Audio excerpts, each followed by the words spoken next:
یہ صحیح بخاری کی 6412 نمبر حدیث ہے۔ نبی علیہ الصلوۃ والسلام کی ساری روایتیں لانے سے پہلے امام بخاری یہ روایت کیوں لائے؟ اس لیے لائے کہ انسان کے پاس زندگی میں قیمتی ترین دولت روحانی اعتبار سے اس کا ایمان ہے، اور جسمانی اعتبار سے ایک انسان کے پاس وقت اور ایک انسان کے پاس صحت۔ پوچھئے ذرا جا کر کہ جوان بندہ ہو، گردے فیل ہو جائیں اچانک اور وہ ڈائلسس پہ چلا جائے، اس سے پوچھو یار زندگی کی قدر کیا ہے؟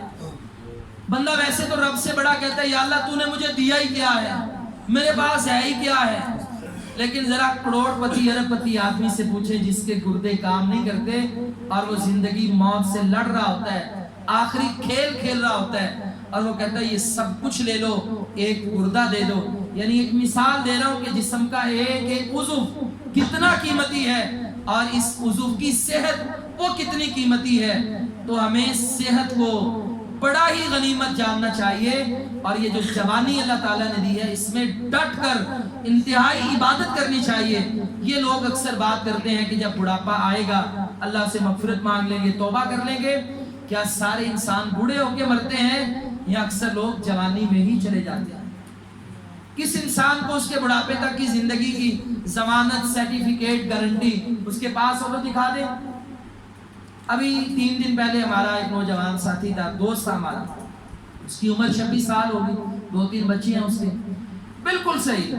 اچانک اس کے نا پیٹ میں اور کمر میں درد ہوئی، تو میں پچھلے ہفتے عبدالحمید بھائی کے پاس یہاں پر بیٹھا تھا، کلاس کے حوالے سے ہماری بات ہو رہی تھی، تو اسی دوران یہ میسج آیا کہ نا وہ درد ہوئی، اسپتال میں گیا، ڈاکٹروں نے کہا اس کے گردے فیل ہو گئے۔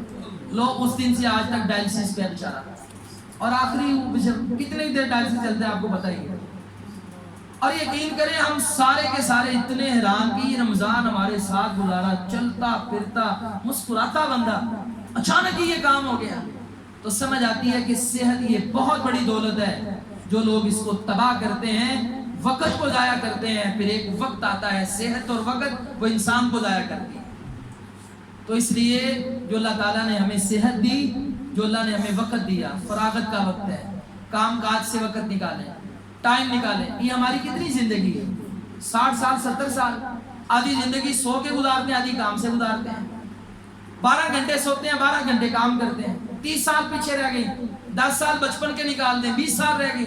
یعنی ہم نے صرف 20 سالہ زندگی کا رب کو حساب دینا ہے، اور اس 20 سالہ زندگی میں 20 سال عبادت نہیں کرتے ہیں ہم، 12 گھنٹوں میں 24 گھنٹوں میں 10-15 منٹ کی ایک نماز پڑھتے ہیں۔ اگر وہ نماز وہ قرآن سے تعلق بھی نہیں ہے تو پھر ہم اللہ تعالیٰ کے پاس اس وقت سے کیا کما کر لے کر گئے؟ حالانکہ ہمیں جو ٹارگٹ دیا گیا ہے وہ صرف اللہ کی عبادت کرنا ہے اور کچھ نہیں ہے۔ تو الصحت والفراغ، یہ 2 نعمتیں، صحت اور فارغ وقت، یہ جب ہاتھ سے چلا جائے، وقت ضائع ہو جائے، یا انسان بڑھاپے میں پہنچ جائے یا جوانی میں ہی مر جائے، پھر وہ اس کا احساس اور اس کی قدر کرتا ہے کہ کاش اس صحت سے اور اس جوانی سے فائدہ اٹھا کر میں کوئی آخرت کی تیاری کرتا، کوئی اچھے کام کرتا، کوئی عبادات کرتا، جہاد کر لیتا، ریلیف کا کام کر لیتا، یعنی زندگی میں کچھ نہ کچھ ایسا کر لیتا جو میرے لیے صدقہ جاریہ بن جاتا۔ اور آج تو جھکنا چاہتا ہوں لیکن بڑھاپا ہے، کمر اجازت نہیں دیتی، سجدہ نہیں ہوتا۔ کتنے سال ہو گئے ہیں کہ لوگ بیٹھ کر نماز پڑھتے ہیں، اور کتنے لوگ ایسے ہیں جو کھڑے ہو کے نماز پڑھتے ہیں۔ ایک بزرگ تھے ہمارے ادھر مسجد میں، آج بھی وہ کھڑے ہو کے نماز پڑھتے ہیں، ان سے جھکا ہی نہیں جاتا، کوئی کمر کی ان کو تکلیف ہے، مسجد میں آتے ہیں، گھر سے وضو بنا کے آئیں گے، کھڑے کھڑے ہی رہیں گے، قیام بھی کھڑے ہو کر، رکوع بھی اشاروں میں، سجدہ بھی اشاروں میں۔ ایک دن میں نے ان سے پوچھا آپ کو اس بیماری میں کتنے سال ہو گئے ہیں؟ کہتے مجھے 10واں سال جا رہا ہے، اور میں اللہ سے کہتا ہوں یا اللہ یہ کمر کی صحت عطا کر دے، زندگی میں ایک بار جھکنے کی، یہ پیشانی کو سجدے میں رکھنے کی توفیق عطا کر دے۔ یعنی ہم اس وقت سے ڈریں کہ جب ہماری کمر، ہمارے گھٹنے، ہماری ٹانگیں یہ ہمیں اللہ تعالیٰ معاف کر دے، یہ کام کرنی چھوڑ دیں، پھر ہم ترسیں کہ کاش اللہ کے لیے ایک نماز پڑھ لیں، سجدہ کر لیں۔ تو اس سے پہلے اپنے وقت کی اور اپنی صحت کی قدر کر لو، اللہ کو راضی کر لو، عبادات میں اچھے بن جائیں، اور دنیا کے جو اچھے کام ہیں وہ کر لیں تاکہ بعد میں پچھتاوا نہ ہو۔ عن انس رضی اللہ تعالی عنہ، اس کو اکثر لوگ انس پڑھتے ہیں، انس لفظ بالکل غلط ہے، اس کا مطلب بھی الٹ ہے۔ تو آج نا ذرا ادھر بیٹھے یہ جو لفظ انس ہے نا اس کی اصلاح کر لیں. میں نے بڑے مطلب خطباء بھی ہیں ان سے بھی انس سنا ہے، تو یہ غلط لفظ ہے، اس کا مطلب ہی بڑا الٹ ہے. تو لفظ ہوتا ہے انس، انگلش میں لکھے تو انس، اردو میں لکھے تو انس، عربی میں لکھے تو انس، بولے بھی تو انس. یہ نبی علیہ السلام کے خادم تھے. عن انس رضی اللہ تعالی عنہ عن النبی صلی اللہ علیہ وسلم قال، انس رضی اللہ تعالی عنہ سے مروی ہے نبی علیہ السلام نے فرمایا اللہم اے اللہ لا عیشہ نہیں ہے زندگی الا عیش الاخرہ مگر آخرت کی زندگی، یعنی دائمی زندگی تو آخرت کی ہے. یاد رکھیے گا وہ زندگی وہ نعمت وہ کبھی اچھی نہیں ہوتی جس کے چھن جانے کا ڈر ہو. وہ نعمت وہ زندگی بہتر ہوتی ہے کہ جو انسان کو ہمیشہ کے لیے مل جائے. اگر آپ سے کوئی کہنا یار یہ آپ کی جاب جو ہے یہ 10 سالہ کنٹریکٹ پہ ہے 5 سالہ کنٹریکٹ پہ ہے تو بندہ ساری زندگی اس بات پہ لگا دیتا ہے یار مجھے پرماننٹ کر دیں کسی طرح. اچھا جو پرماننٹ ہوتے ہیں بڑے ریلیکس ہوتے ہیں، جو کنٹریکٹ پہ وہ ساری زندگی ٹینشن میں ہی رہتے ہیں. تو ہم یہاں پہ کنٹریکٹ بیس پر آئے ہیں. یہ کنٹریکٹ 10 سال کا ہو 20 کا ہو 40 کا ہو 60 کا ہو 70 کا ہو، پرماننٹ ہماری زندگی وہ آخرت ہے اور وہ جنت ہے انشاءاللہ. فرمایا اللہم لا عیشہ الا عیش الاخرہ، زندگی دائمی اچھی وہ تو صرف آخرت کی زندگی ہے. فاصلح الانصار والمہاجرہ، تو انصار اور مہاجرین میں صلاح کو باقی رکھ، یعنی ان کا ہر معاملہ درست کر دے، ان کو آپس میں صلح کے ساتھ رہنے کی توفیق دے دے. اور صلاح کا ایک مطلب یہ ہوتا ہے کہ جو اصل ہے ایمان اور اسلام ان پر ان کو قائم کر دے.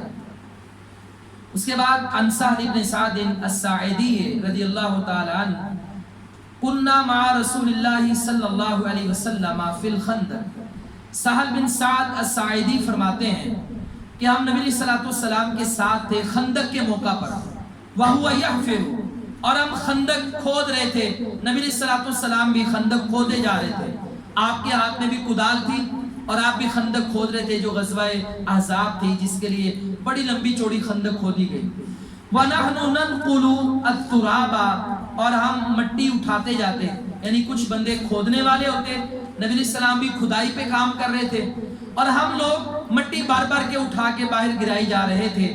وَيَمُرُّ بِنَا، نبی علیہ السلام ہم سے جب بھی گزرتے فقال، تو آپ کہتے، یعنی لیڈر کا بڑے آدمی کا یہ کام ہونا چاہیے جب چھوٹے لوگ کام کر رہے ہوں وہ گزرتے ہوئے انہیں حوصلہ دے، تسلی دے، ایسی باتیں کرے جس سے حوصلہ بڑھ جائے. یار ہمارے قائد نے ہمارے لیڈر نے، وہ تو قائدوں کے قائد تھے، وہ تو نبی سید الرسول تھے، ان سے بڑا قائد اور انسان کون ہو سکتا ہے. وہ جب گزرتے تو کہتے اللہم لا عیش الا عیش الاخرہ، اے اللہ زندگی تو آخرت کی زندگی ہے. فاغفر للانصار والمہاجرہ، پس تو انصار اور مہاجروں کو معاف کر دے. اب اس میں دو باتیں ہیں. اتنا مشکل کام غزوہ بدر کے موقع پر بھی، آپ احد کے موقع پر، خندق کے موقع پر، اور پچھلی جو حدیث ہے وہ مسجد نبوی کی تعمیر کے موقع پر جب کھدائیاں ہو رہی تھیں، اللہ کے نبی بھی اینٹیں اٹھا کے لا رہے تھے. تو آپ یہ کیوں کہہ رہے تھے لوگوں زندگی تو آخرت کی زندگی ہے؟ اس لیے تاکہ نیکی کے کاموں میں شوق پیدا ہو جائے. عبادات وہ کرتا ہے، صدقہ و خیرات وہ کرتا ہے، ترجمہ کلاسوں میں وہ آتا ہے، جہاد کے لیے وقت وہ دیتا ہے، دعوت کے لیے علاقوں میں ٹائم وہ دیتا ہے، دوستوں احباب سے دین کی جا کے باتیں وہ کرتا ہے، نماز کی در پہ جا کے دروازے کھٹکھٹا کے دعوت وہ دیتا ہے. جس کے دل میں آخرت کی لگن ہوتی ہے، جو آخرت کو یاد کرتا ہے، جو کہتا ہے یار میں آخرت کے لیے کچھ کر لوں، دنیا کے لیے تو 10-12 گھنٹے جاب کرتا ہوں، کوئی 1-2 گھنٹے دین کے لیے بھی نکال لوں، رب کو کیا منہ دکھاؤں گا. اس لیے اللہ کے نبی فرماتے اللہم لا عیش الا عیش الاخرہ، لوگوں یہ کام کرتے رہو، جہاد کرتے رہو، خندق کھودتے رہو، مسجد تعمیر کرتے رہو، اور زندگی تو اصل آخرت کی زندگی ہے. پھر آپ انصار اور مہاجرین کے لیے دعا کرتے یا اللہ ان کو معاف کر دے. اور انشاءاللہ یہ دعا ہر اس بندے کے لیے ہے، پیغمبر کی دعا جو بندہ آخرت کی تیاری کرتا ہے.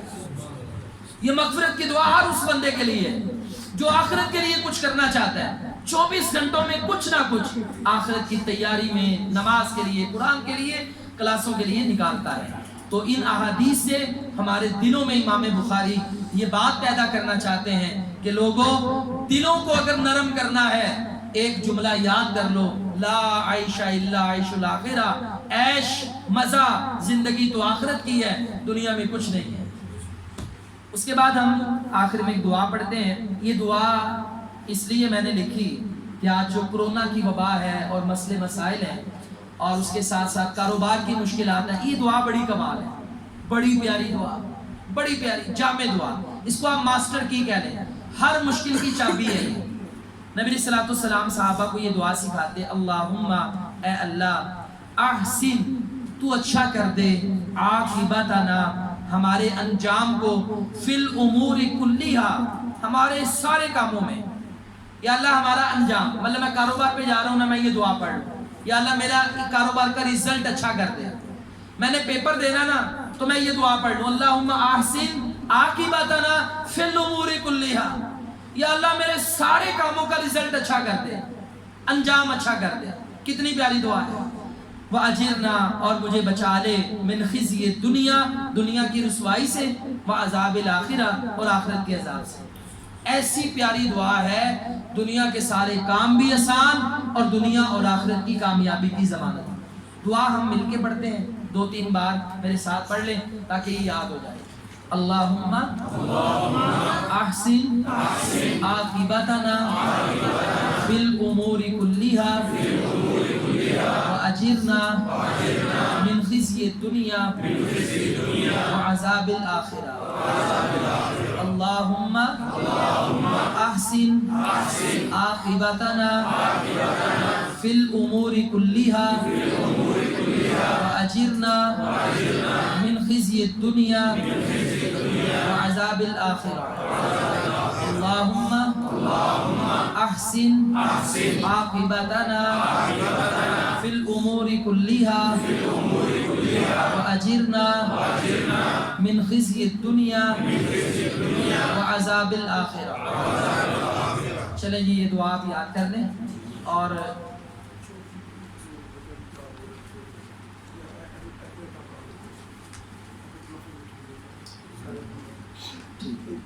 تو یہ دعا جو ہے نا وہ آپ یاد کر لیں۔ اب یہ دعا اب ہماری کوئی ہوم ورک بھی ہونا چاہیے۔ ہوم ورک آپ کا یہ ہے کہ آپ نے پورا ہفتہ نا یہ دعا تشہد میں پڑھنی ہے۔ شروع شریف کے بعد جہاں پہ آپ دیگر دعائیں پڑھتے ہیں نا، آپ ہر نماز میں حصہ بنا لیں، نفل پڑھیں، سنتیں پڑھیں، فرض پڑھیں، کام سارے دماغ میں لے آئیں۔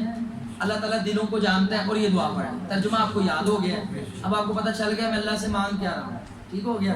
تو کوئی بھی پریشانی ہو نا، ٹینشن ہو تو یہ دعا پڑھیں، اس ٹینشن کو ذہن میں رکھ لیں، چونکہ نماز میں انسان اللہ تعالیٰ کے قریب ہوتا ہے، تو سجدے میں بھی یہ دعا پڑھی جا سکتی ہے۔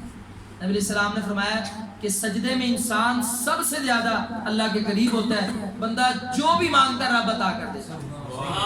کوئی پریشانی ہے اس کو دل میں لائے، عربی آپ کو نہیں آتی کہ بھی اس کی ٹرانسلیٹ ان عربک کر کے تو میں نماز میں کیسے مانگوں، دل میں وہ پریشانی وہ خیال لے آئیں اور یہ دعا پڑھتے جائیں، سجدے میں پڑھ لیں اور اس کے بعد تشہد میں پڑھ لیں، انشاءاللہ اللہ تعالیٰ ساری مشکلات آسان کریں۔ چھوٹی سوچ